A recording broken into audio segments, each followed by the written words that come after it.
May the sound of this bell penetrate deep into the cosmos. Even in the darkest spots, living beings are able to hear it clearly, so that all suffering in them cease, understanding come to their heart, and they transcend the path of sorrow and death.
Khi còn sống, trong suốt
7I'm going to sing you a French song. Okay? It's about a young man who went to the forest and who sat down at the foot of a palm tree.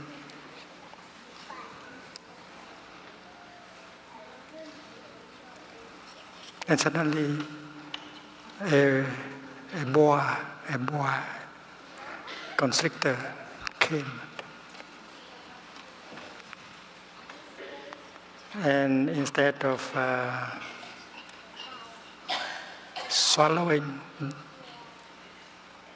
the young man, he just ate one of his fingers.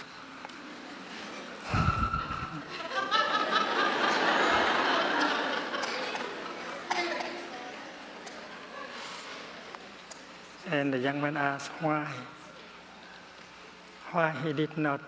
he had not done any harm to the jungle, to the forest, and yet he was one of his finger was eaten by an animal in the forest. I learned that song when I was as young as you. I try to remember. J'étais assis sous un palmier, aussi seul que le crusoe, quand l'animal est arrivé, je l'ai senti m'en saluer, avec joie le gros bois, gros bois, gros bois. Il a mangé mon petit doigt et mon petit doigt. Je sais pas, oui pourquoi, oui pourquoi, oui pourquoi. Il a fait bobo à moi, bobo à moi.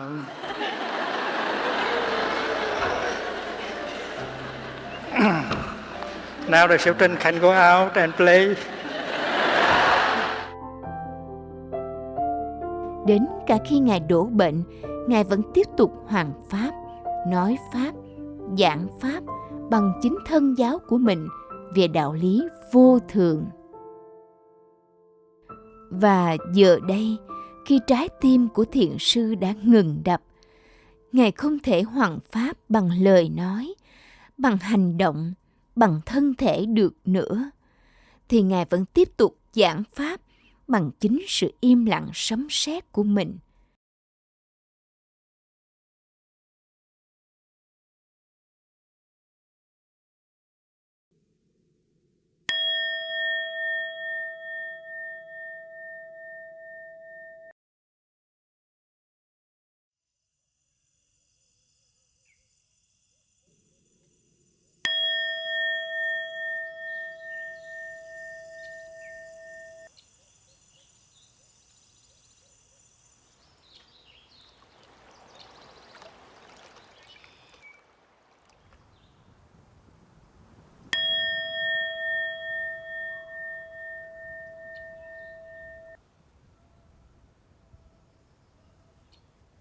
Có lẽ đây là sự im lặng sấm sét lớn nhất, có sức công phá khổ đau, đem lại ánh sáng từ bi, ấm áp, hạnh phúc lớn nhất mà thiền sư dành tặng cho hàng triệu người.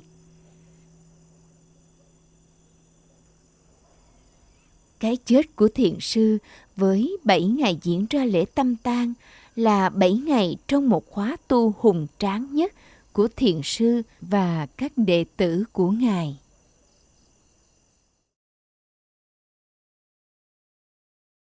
Thời gian mà con tham gia tâm tang, con nghĩ đó là một cái dấu ấn cuộc đời của con. Chứ không chỉ đơn thuần đó là một chuyến đi, một sự kiện hay là mình đi tang lễ của một ai đó. Nó là một cái bước ngoặt của con. Khi đến với tâm tang của sư ông, con không nghĩ là mình lại có thể xúc động nhiều đến mức như vậy. Lần đầu tiên con biết ý nghĩa thật sự của im lặng hùng tráng là như thế nào. Thì con có chia sẻ với mẹ con một cái chia sẻ rất là thật, đó là hồi bà nội con mất, con không có khóc như vậy. Hồi bà nội con mất là bà 98 tuổi, thì con cũng có về tang bà mà con không có được cái nhiều cảm xúc và kết nối như vậy. Trong khi cái vị thầy này mình chỉ mới biết qua có mấy tháng thôi, mà xúc động rất là dâng trào. Nhiều ngày như vậy trong khóa tâm tang luôn, chứ không phải một ngày một lần. Để bụt thở, để bụt đi, mình khỏi thở, mình khỏi đi, khỏi đi. Bụt đang thở, bụt đang đi, mình được thở, mình được đi, được đi. Bụt là thở, bụt là đi, mình là thở, mình là đi, là đi.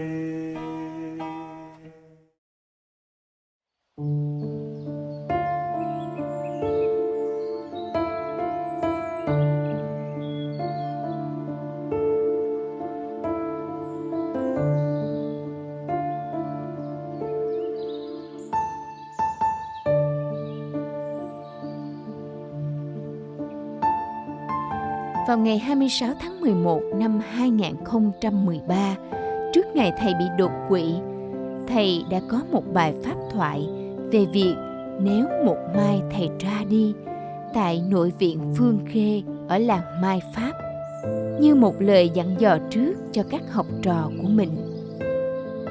Bây giờ đấy đất càng ngày càng ít, người càng ngày càng nhiều, mà nếu chôn thì làm sao mà có đủ chỗ. Cho nên thầy đã dặn chùa tổ Từ Hiếu là tôi khỏi xây tháp cho thầy cho rồi. Rồi có dặn là sau khi đốt rồi á, thì cái tro đó nó đâu phải là thầy nữa. Thầy đâu phải chỉ là một nắm tro thôi, đâu đến nỗi tệ như vậy. Thầy là nhiều hơn nắm tro phải không? Thành ra thầy Đàm Nguyện có xây lỡ cái tháp cho thầy ở chùa Đình Quán rồi. Thầy dặn là nếu đã xây lỡ rồi thì phải khắc một hàng chữ phía trước nào: trong này không có gì. Tức là tôi đâu có chịu ngồi ở trong này, ở ngoài đẹp quá mà tại sao chui vào trong đó ngồi để làm gì.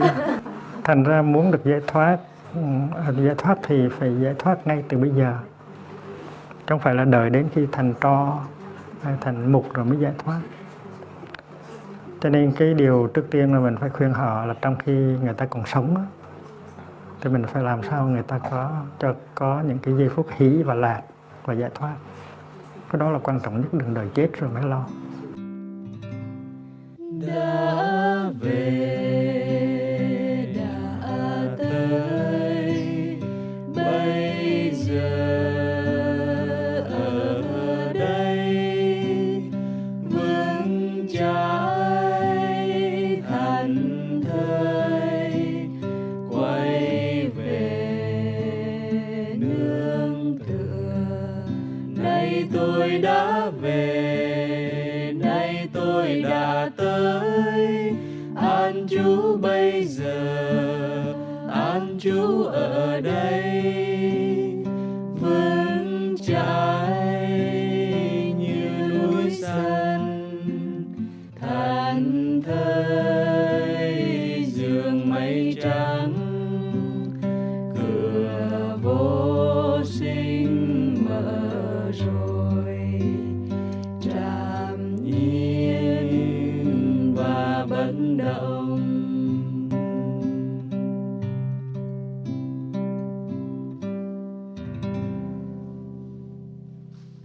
Các con, dù là xuất sĩ, tiếp hiện hay là cư sĩ, Phật tử hay chưa phải là Phật tử, đang ở đâu và đang làm gì trên khắp thế giới để tu tập, chuyển hóa khổ đau cho mình và cho người, hiến tặng và dấn thân phụng sự cho tân thân hay cộng đồng của mình, cũng như hiến tặng cuộc đời mình cho nhân quần xã hội.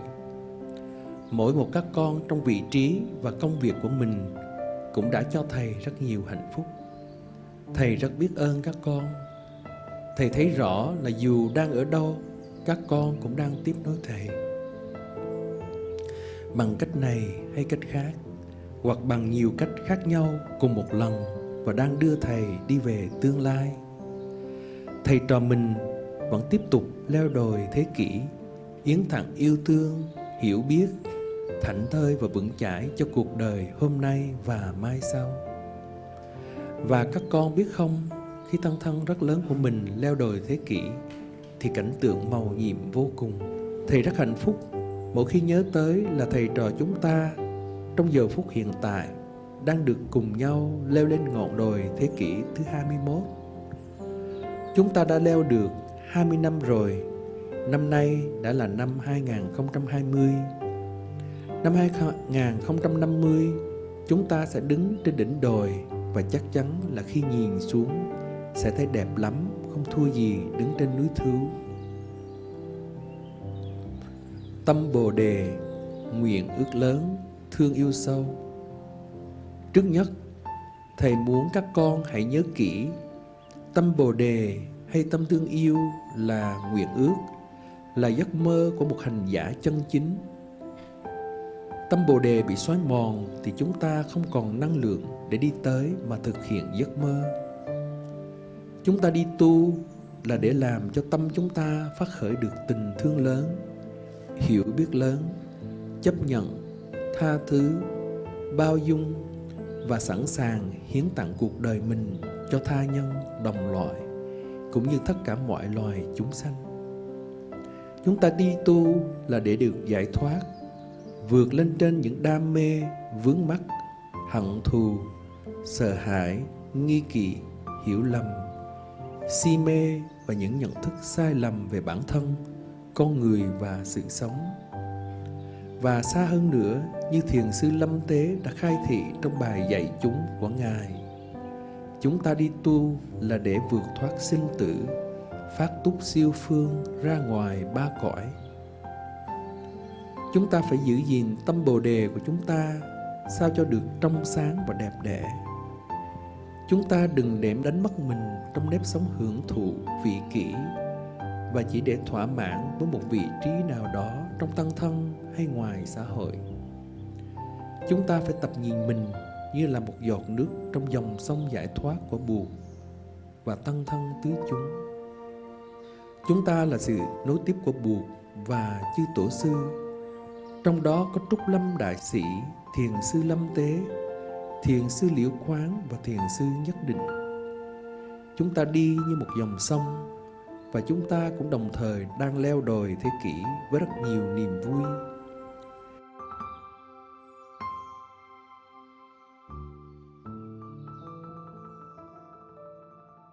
Tâm kinh tuệ giảng qua bờ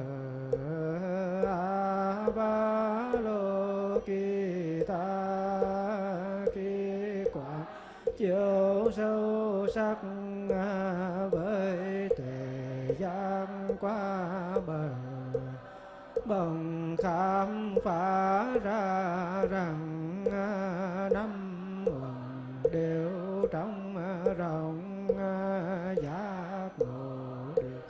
Điều đó Bồ Tát vượt ra đường mọi khổ đau ách nạn này.